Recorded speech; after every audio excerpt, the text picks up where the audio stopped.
बिस्मिल्लाहिर्रहमानिर्रहीम। अस्सलाम वालेकुम डियर स्टूडेंट्स, मैं हूं मोहम्मद आरिफ और आप देख रहे हैं मेरा YouTube channel Arif the educator.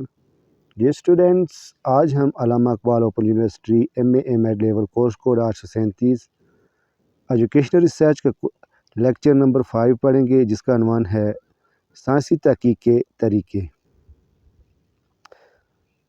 तो सबसे पहले हम देखते हैं कि साइंसी तरीके मुख्तलिफ मराइल या इक़दामात क्या हैं।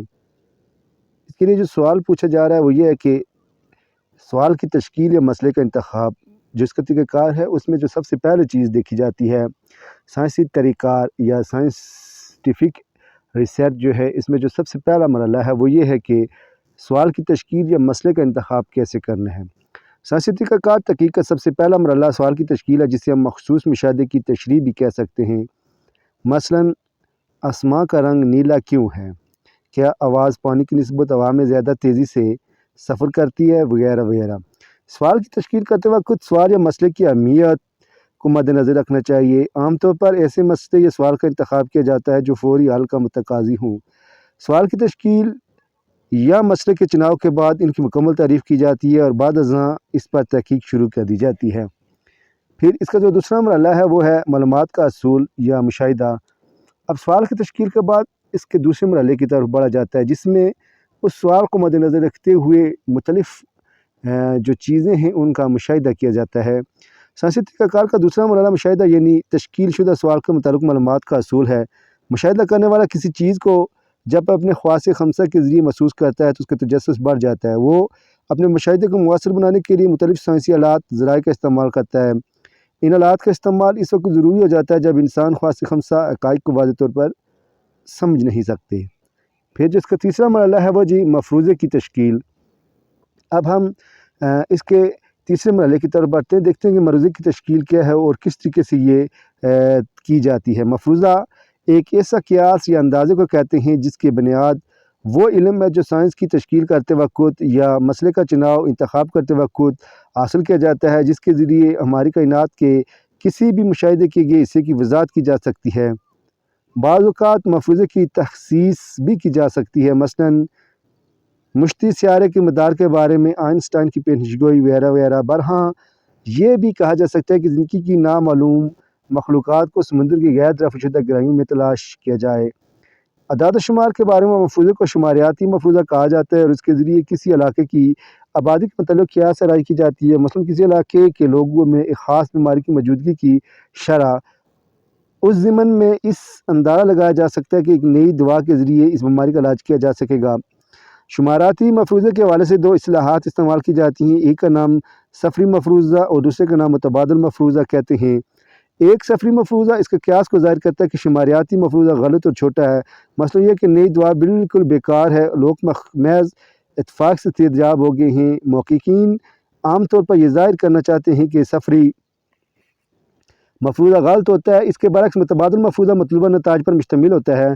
मसला ये कि नई दवा इत्तफ़ाक़ात की निस्बत ज़्यादा करामद है। अमूमन सफ़री की तश्कील या मसले के इंतख़ाब के लिहाज से की जाती है, क्योंकि सवाल या मसले के हल या वज़ाहत के ज़मन में मुख्तलिफ़ मुतग़य्यरात का बाहमी ताल्लुक़ होता है और इसी ताल्लुक़ के ज़रिए मालूमात की जमा आवरी के ज़रिए इन्हें गलत या दुरुस्त साबित करना साइंसी तहक़ीक़ का बुनियादी मकसद है। मफरूज़े की मदद से किसी भी नज़रिए को दुरुस्त या गलत साबित किया जा सकता है या इसके हक़ाइक़ के मुताबिक तरमीम की जा सकती है। तजर्बा के ज़रिए मफरूज़े की आज़माइश की जाती है। तजर्बे के ज़रिए इस अमल का पता चलाया जाता है कि आया दुनिया के हकीकी हालात मफरूज़े के ज़रिए की गई पेशेनगोई के मुताबिक हैं या नहीं। तजर्बे का मकसद ये है कि ये मालूम किया जाए कि आया हकीकी हालात के ज़िमन में तश्कील दिए गए मफरूज़े के ज़रिए तश्कील दी गई पेशेनगोई के मुताबिक हैं या नहीं। मवाद मालूमात का तजिज़िया। अब इन 3 मराहिल के बाद 4 मराहिल के बाद जो चौथा मरहला वो आता है कि तजर्बे के ज़रिए इसको हम देख चुके हैं, लेकिन अब हम देखते हैं कि जो मालूमात हम इन 4 मराहिल से हासिल करते हैं, यानी सवालात की तश्कील, फिर मुशाहिदे के बाद मफरूज़े के बाद तजर्बा, और अब इन चारों चीज़ों से जो चीज़ अख़ज़ की जाती है मवाद या मालूमात, उसका तजिज़िया किया जाता है। अब देखते हैं कि वो तजिज़िया किस तरीके से किया जाएगा। तजिज़िया के ज़रिए मालूम किया जाता है कि इसके नताइज क्या हैं और मज़ीद बरहाँ किस किस्म का अमली इक़दामात उठाना चाहिए مفروضے کی پیشن گوئی کو کالعدم مفروضے سے موازنہ کیا جائے تاکہ یہ پتہ چلایا جا سکے کہ کس کے ذریعے مواد معلومات کی زیادہ بہتر طور پر تشریح کی وضاحت کی جا سکتی ہے۔ جہاں کسی تجربے کو کئی بار دہرانے کی ضرورت پیش آتی ہے تو پھر کائی اسکور جیسے شماریاتی تجزیے کا استعمال کیا جاتا ہے۔ اگر شہادت کے